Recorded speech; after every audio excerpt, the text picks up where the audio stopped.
Le monde est grand, mais l'Arménie est partout.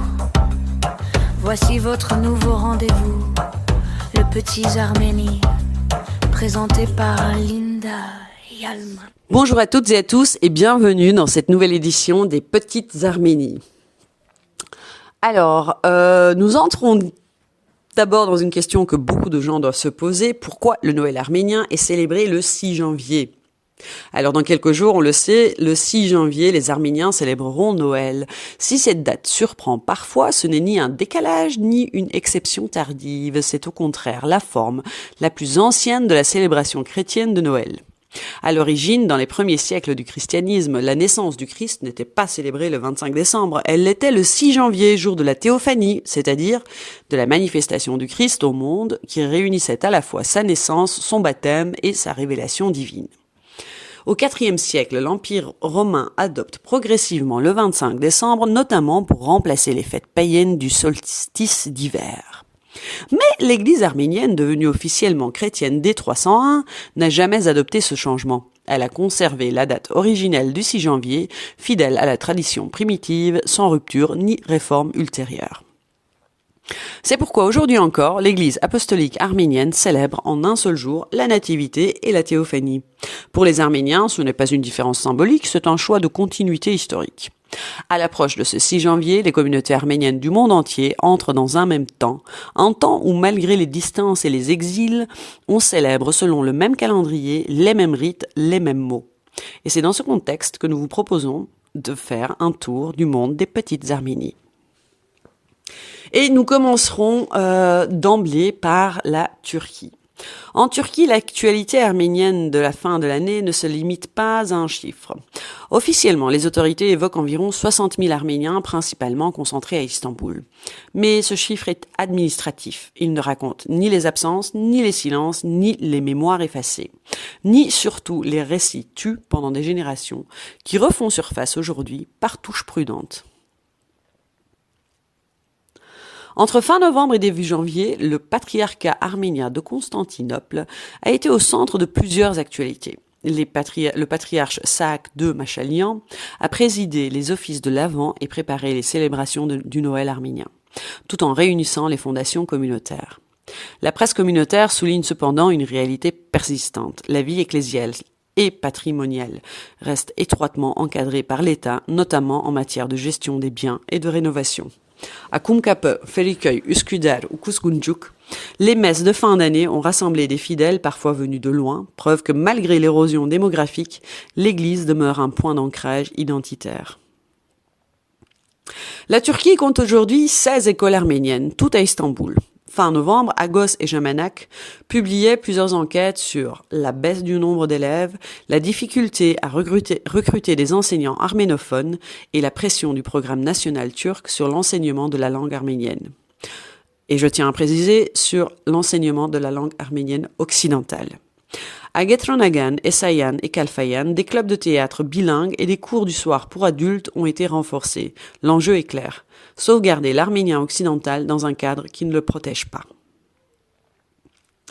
La presse arménienne de Turquie reste l'un des rares espaces de parole critique.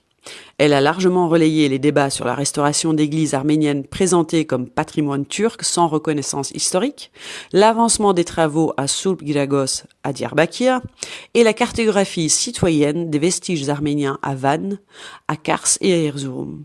Les médias rappellent une question centrale. Restaurer un bâtiment sans reconnaître son histoire, est-ce préserver ou effacer ? C'est dans ce contexte que prennent tout leur sens certaines vidéos devenues virales. Dans l'une d'elles, un vieil homme anatolien montre des pierres monumentales et déclare face caméra « Tout ça, ce sont les terres des Arméniens. Nous, les musulmans, nous les avons détruits. On nous disait que tuer menait au paradis. Mais quel paradis ? Ce n'est pas un manifeste, c'est une parole populaire, brute, tardive mais lucide. » Une autre vidéo évoque les Arméniens oubliés, familles islamisées, alévisées, longtemps contraintes au silence. Début novembre, une rencontre avec l'ONG Erkir, la municipalité de Diyarbakir et les responsables de l'église Sulp-Giragos a débouché sur un projet concret. À l'été 2026, des ateliers de danse, chant, conte, écriture et artisanat arménien ouverts à tous verront le jour à Diyarbakir avec l'objectif d'être reproduits ailleurs.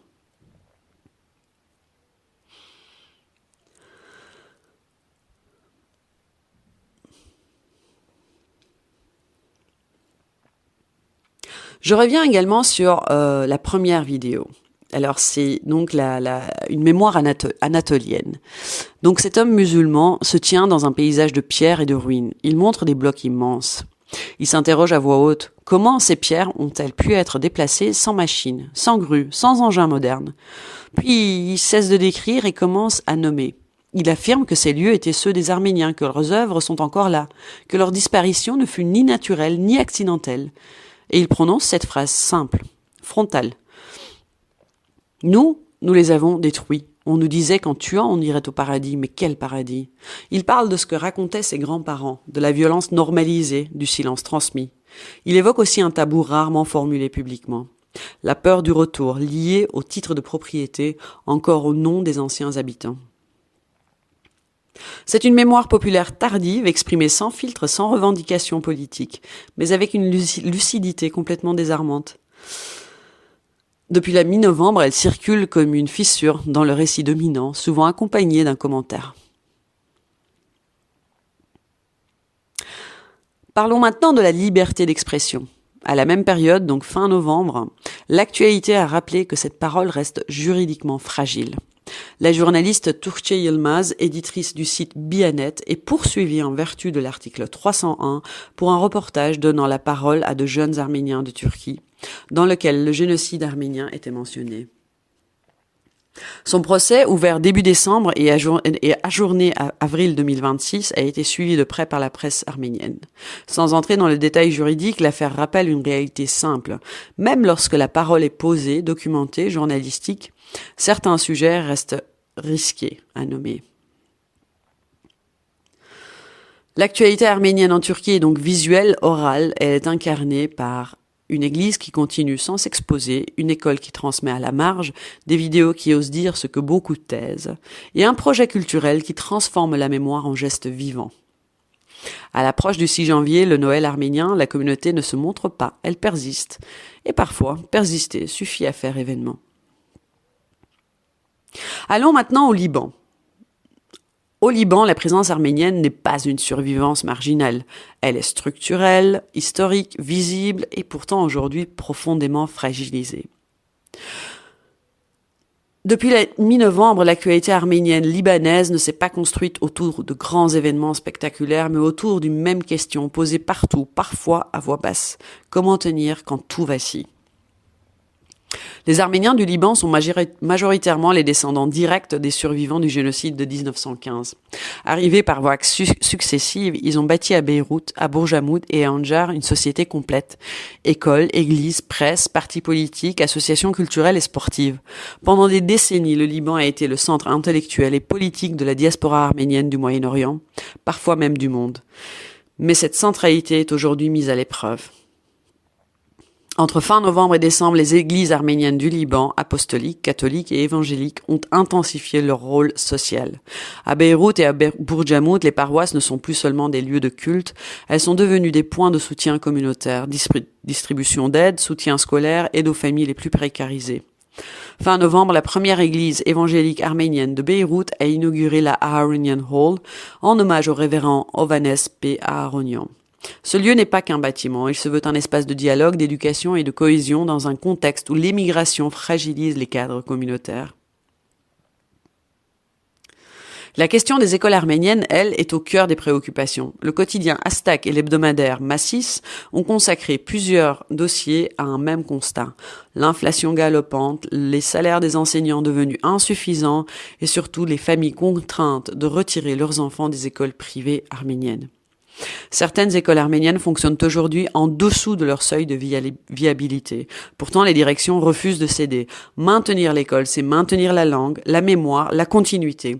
Des initiatives locales ont vu le jour depuis décembre, la mutualisation de ressources entre établissements, des appels à la solidarité diasporique et un soutien accru des fondations arméniennes internationales.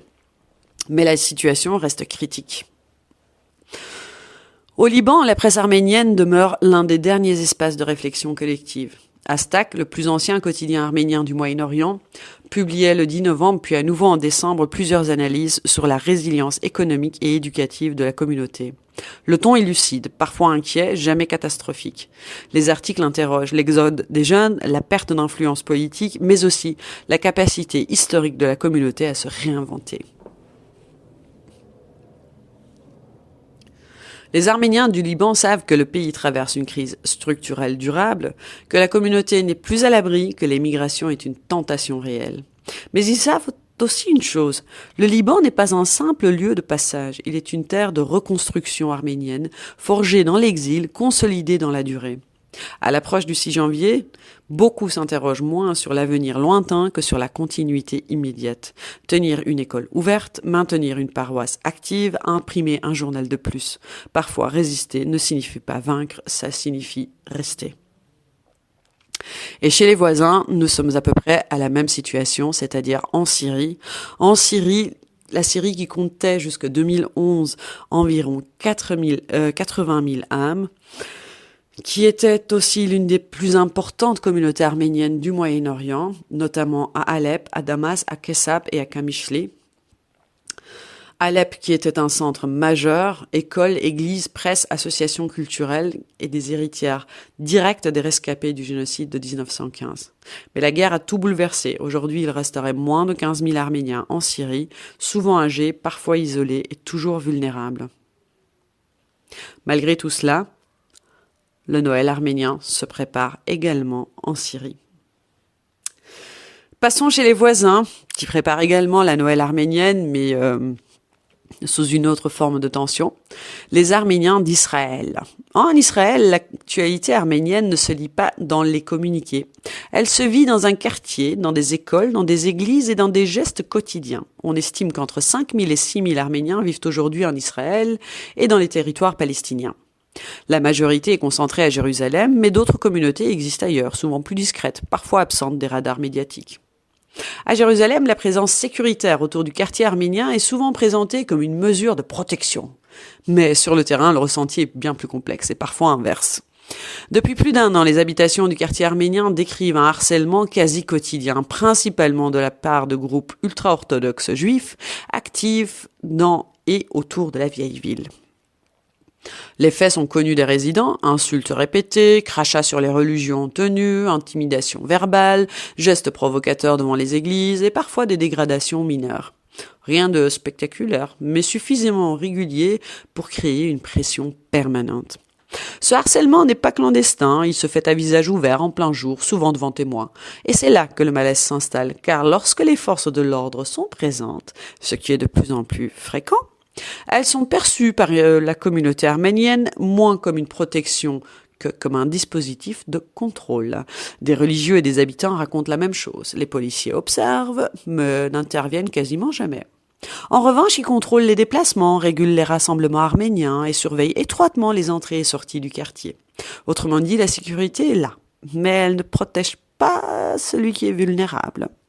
Pour beaucoup d'Arméniens de Jérusalem, le message implicite est clair. Le quartier est toléré, mais il ne doit ni s'étendre, ni se rendre trop visible, ni faire de vagues.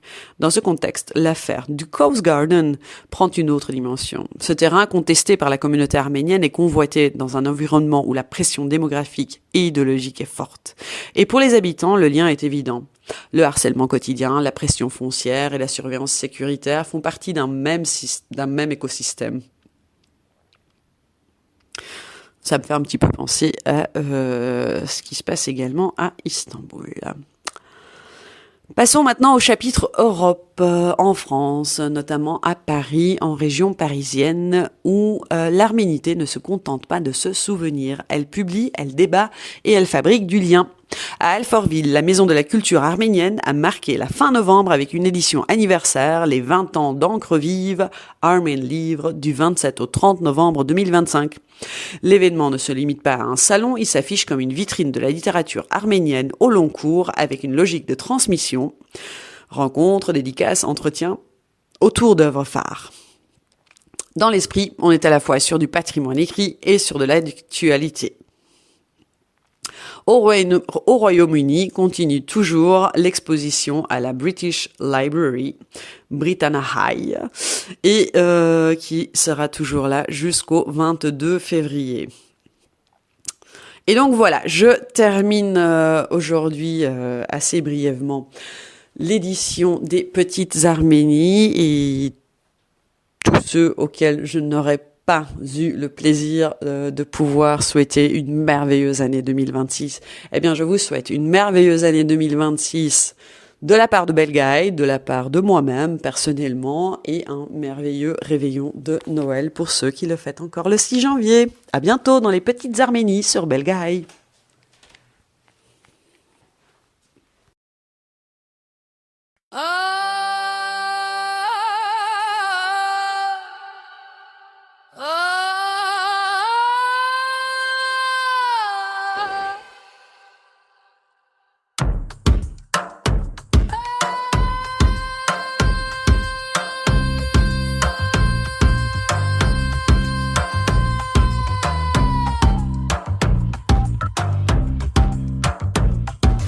Duduk sings a soulful line. Zona answers with a spiral climb. The Holland drums start the beat. Oud whispers under dancing feet. Le monde est grand, mais l'Arménie est partout. Voici votre nouveau rendez-vous, le Petits Arménies, présenté par Linda Yalman.